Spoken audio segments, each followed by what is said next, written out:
फिर भी जो है यह विद्यार्थियों के ही पैसे के हैं, सरकार के औकात नहीं है कि वो खरीद सके। इतने इतने फॉर्म भरवाते हैं रेलवे एसएससी, सब पैसे कहाँ जाते हैं आखिर? 700-500 रुपये लेते हैं फॉर्म एप्लीकेशन फी और सभी को कलेक्ट करके वो रखते हैं अपने पास। 2 साल 5 साल से एग्जाम नहीं हो रहा है। तो हेलो फ्रेंड्स, स्वागत है आपका स्टडी विद एमसी चैनल पे। दोस्तों आज का जो मुद्दा है बहुत ही गंभीर मुद्दा है, आत्मनिर्भर बेरोजगार। आपने सुना होगा आत्मनिर्भर अभी बहुत ज़्यादा ट्रेंड कर रहे हैं, पर बेरोजगारी के बारे में कहीं पे भी कोई मुद्दा नहीं है, ना ही सरकार की नज़रों में और ना ही मीडिया की नज़रों में। यदि अभी एक जो न्यूज़ वायरल हो रहे हैं, यदि उस न्यूज़ को हटा दिया जाए तो अभी कोई भी न्यूज़ नहीं है किसी भी मीडिया के पास, बस एक ही न्यूज़ चलते आ रहे हैं। कभी उनके पास नहीं समय है कि विद्यार्थियों के बारे में कुछ सोचे, विद्यार्थियों के बारे में कुछ आवाज़ उठाए। ऐसा कोई भी नहीं है भारत में अभी तक जो कि विद्यार्थियों के लिए आवाज़ उठाए। कोई भी पत्रकार हो, कोई भी न्यूज़ चैनल हो, कितने बड़े बड़े एंकर हो, कोई भी इस विषय पर बात करना नहीं चाहती है। लेकिन हम लोग इसमें पीछे नहीं हटेंगे, इसमें हम लोग आगे बढ़ेंगे। हम लोग को ध्यान देना, क्योंकि रोजगार हम लोगों को चाहिए, ना कि मीडिया को, दलाल पत्रकारों को उन्हें रोजगार नहीं चाहिए। वो 100-200 रुपये में ऐसे बिकते हैं और वो बिकते ही रहेंगे। ठीक है, तो चलिए हम लोग जानते हैं आखिर क्या है आत्मनिर्भर बेरोजगार और हम लोग का मुद्दा क्या है विद्यार्थी जीवन, किस तरह हम लोगों को क्या आगे कदम उठाना चाहिए, सब कुछ हम लोग इस वीडियो में देखेंगे। बस आप लोगों से रिक्वेस्ट है कि वीडियो को अधिक से अधिक शेयर करें, अधिक लोगों तक पहुँचाएँ और इस वीडियो को अपने पेरेंट्स को भी दिखाएँ। और यदि आप छात्र हैं तो इसे अधिक से अधिक शेयर जरूर करें ताकि इस मुहिम को आगे बढ़ाया जा सके।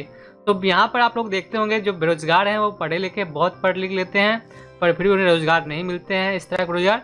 और कुछ बेरोजगार ऐसे होते हैं जो कि पार्टी विशेष देखते हैं। वो देखते हैं अरे अभी बीजेपी की सरकार है, बीजेपी यहाँ पे मोदी अभी है प्राइम मिनिस्टर, तो इनके खिलाफ हम कुछ भी नहीं बोलेंगे क्योंकि हम इसके पार्टी से हैं। ये नहीं देखते कि 5 साल बाद इसका फ्यूचर क्या होगा, 5 साल बाद इसे कौन पूछने वाला है।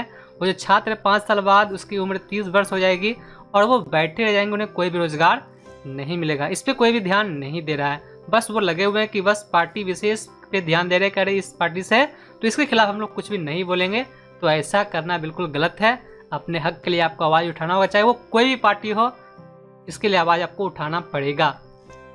एग्जाम हम लोग देने जाते हैं, कोई फर्क नहीं पड़ता, क्वेश्चन पेपर आउट हो जाते हैं और घर आते हैं मायूस होके।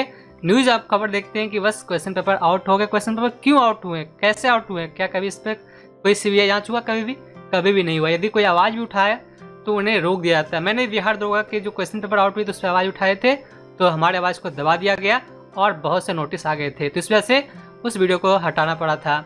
तो यहाँ आप लोग देख सकते हैं कि यदि कोई छात्र के लिए आवाज़ उठाते हैं तो उसे दबाने की कोशिश की जाती है सरकार के द्वारा, क्योंकि सरकार कभी भी नहीं चाहेंगे कि जो रोजगार सबको मिले। यदि रोजगार सबको मिल जाएंगे तो सरकार के पास कोई मुद्दा ही नहीं बचेगा, क्योंकि उन्हें बेरोजगारी बोलना है कि बेरोजगार के लिए हम ये करेंगे, इतने रोजगार देंगे, पर रोजगार कभी भी नहीं मिलते हैं। कभी भी रोजगार आपने नहीं देखा होगा। पहले मैं बात करूँ यहाँ पे कांग्रेस बीजेपी की बात नहीं है, यदि कांग्रेस सरकार की मैं बात करूँ तो फिर भी मोदी सरकार से कांग्रेस सरकार अच्छी थी, क्योंकि प्रत्येक साल रेलवे में वैकेंसी आती थी और एग्जाम भी होते थे टाइम से।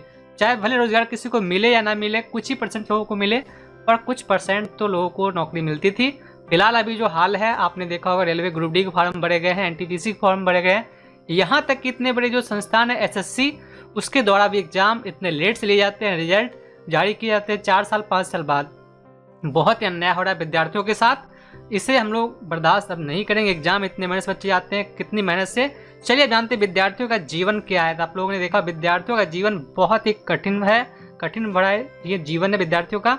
बहुत कष्ट उन्हें सहने पड़ते हैं। सबसे पहले तो रात दिन वो पढ़ाई करते हैं, मेहनत करते हैं कि हमें रोजगार लेना है, और इस चक्कर में वो रात दिन पढ़ते हैं, तरह तरह के जगह पर पैसे खर्च करते हैं, कोर्स खरीदते हैं, कोर्स के नाम पर उन्हें लूटा जाता है, पढ़ाई करते हैं, फिर वो एग्ज़ाम दे जाते हैं खुशी से, चलो मैंने तैयारी कर लिया है, एग्ज़ाम अच्छे जाएंगे। उसके बाद वहाँ परीक्षा दे के घर भी लौट जाते हैं, अच्छे से वो परीक्षा भी देते हैं क्योंकि उन्होंने तैयारी की थी। जब घर आते हैं न्यूज़ देखते हैं तो उन्हें पता चलता है कि क्वेश्चन पेपर जो है वह पहले ही वायरल हो गया, क्वेश्चन पेपर सभी के पास पहुँच गए, क्वेश्चन पेपर लीक हो गए हैं। उससे वो बहुत ही अंदर से टूट जाते हैं। जो सच में मेहनत करते हैं विद्यार्थी, वो अंदर सच में टूट जाते हैं। उन्हें लगता है कि ये क्या हो गया अचानक, और बहुत वो मायूस हो जाते हैं। उन्हें माता पिता से भी ताना सुनना पड़ता है कि अरे उनके बेटे को नौकरी लग गई, ऐसे वैसे बहुत से बात उन्हें सुनने पड़ते हैं। और बहुत ही दुखद जीवन होता है विद्यार्थियों का। सभी को लगता है विद्यार्थियों का जीवन बहुत ही सुख भरा है, उन्हें कोई टेंशन नहीं है, पर सबसे ज़्यादा टेंशन है वो विद्यार्थियों को ही होती है कि किस तरह से हमें रोजगार मिलेगा, किस तरह से हमें पढ़ना है। फिर भी कुछ भी फायदे नहीं होते, उन्हें ताने सुनने पड़ते हैं कि फालतू का पैसा बर्बाद हो गया, एग्जाम देने के कुछ भी नहीं हो रहा है, पढ़ाई नहीं करते हो, तरह तरह के बात उन्हें सुनने पड़ते हैं।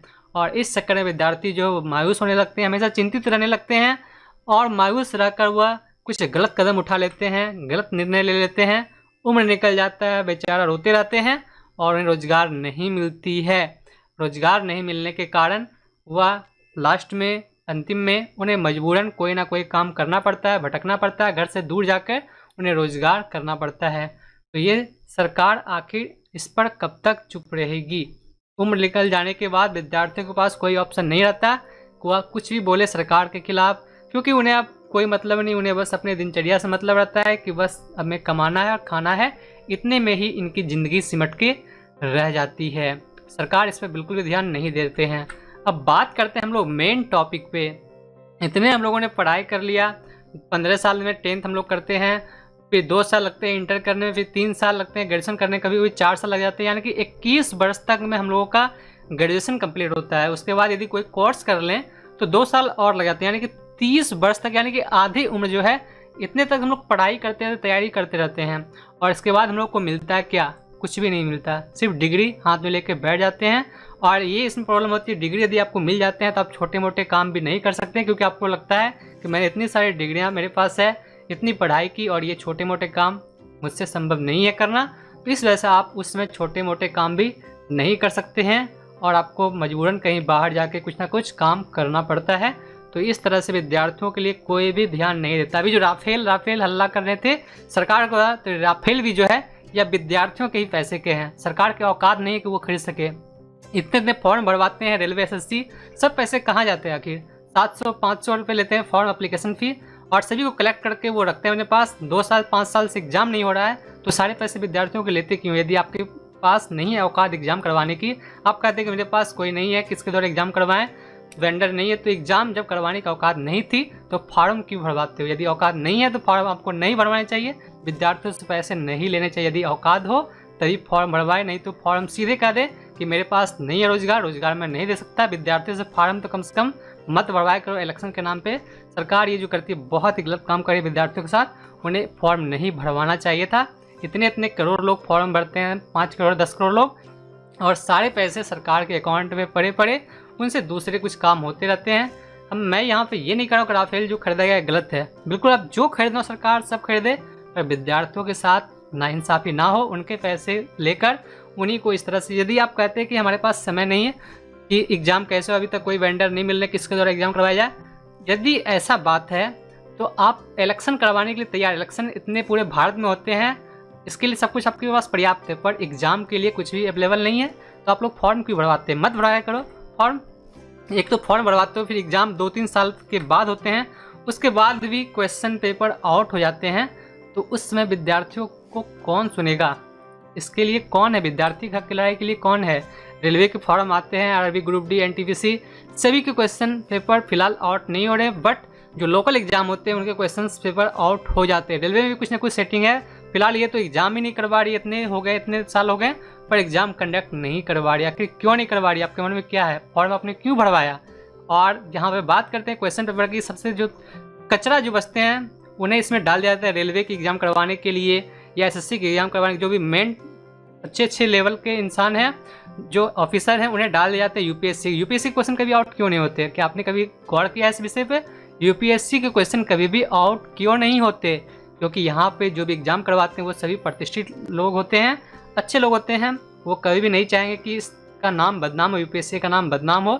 जबकि रेलवे वगैरह में सब लिच्चर जितने भी हैं उन सभी को भर दिया गया है, एग्जाम उनके द्वारा कंडक्ट करवाए जाते हैं, वही सब लोग क्वेश्चन पेपर आउट करते हैं, क्वेश्चन सील करते हैं और अच्छे खासे इनकम कर लेते हैं, हम लोगों को उल्लू बना के, हम लोगों को ही ठग के। तो ये बहुत ही गलत हो रहा है विद्यार्थियों के साथ। अब हम लोगों को बस यही करना है कि जब तक रोजगार मुद्दा नहीं बनेगा भारत सरकार का, तब तक हम लोग वोट नहीं देंगे, इलेक्शन चाहे कुछ भी हो, क्योंकि हम लोग रात दिन मेहनत करते हैं। यदि शिक्षित वर्ग एक बार यदि समझ जाए, क्योंकि आप लोग अपने माता पिता से पूछेगा आखिर आप वोट किस बात पे दे रहे हैं, किस बात के लिए वोट? जब हमें कुछ फ़ायदा नहीं मिल रहा है, विद्यार्थियों को कुछ फ़ायदा नहीं मिल रहा, तो वोट देने से क्या फ़ायदा है? अब साफ एक ही बात है, आपने 370 हटाए, राम मंदिर बनाए, एक मुद्दा आप लोग इसमें और शामिल करवाएं कि विद्यार्थियों को रोजगार मिलना चाहिए, विद्यार्थियों के लिए कुछ ना कुछ सोचना चाहिए, तभी अब वोट दिए जाएंगे। चाहे वो कोई भी राजनीतिक पार्टी हो, किसी भी पार्टी को वोट नहीं मिलेंगे जब तक कि जो हम लोगों का बेरोजगारी है वो चुनावी मुद्दा नहीं बन जाता, चुनावी मुद्दा इसके द्वारा हल नहीं किए जाते, तब तक किसी को भी वोट नहीं देंगे, चाहे वो कोई भी पार्टी हो। हमारे पिताजी यदि खड़े हो जाए तो उन्हें वोट नहीं देंगे जब तक कि वो इस विषय में बात नहीं करेंगे, रोजगार के बारे में बात नहीं करेंगे। क्योंकि आत्मनिर्भर करने से सभी लोग आत्मनिर्भर नहीं हो जाएंगे, सभी के पास उतने नहीं है पैसे कि वो खुद का रोजगार कर सके। आप यदि इतने शिक्षित थे, इतने दिमाग वाले थे, तो आपको इस तरह से पहले सोचना चाहिए था कि विद्यार्थी जो हैं उनके लिए कुछ ना कुछ करना होगा। आप युवा करते हैं, देश के युवा, तो नौजवान करते, तो नौजवान के लिए कभी आपने सोचा है? बिल्कुल भी नहीं सोचा। बहुत ही गलत बात कर रहे हैं सरकार, इसलिए आपको ध्यान देना चाहिए, विद्यार्थियों के लिए ध्यान देना चाहिए। जिस तरह से आप लोग विकलांग को दिव्यांग कर देते हैं, उनकी शारीरिक क्षमता है वो ठीक नहीं हो जाती है, इस तरह से यदि आप किसी बेरोजगार को आत्मनिर्भर कर देते हैं तो उनको रोज़गार नहीं मिल जाएगा। रोज़गार आपको इसके लिए स्टार्ट करना होगा, चाहे वैकेंसी जो भी आए उस पर ध्यान देने की आवश्यकता है।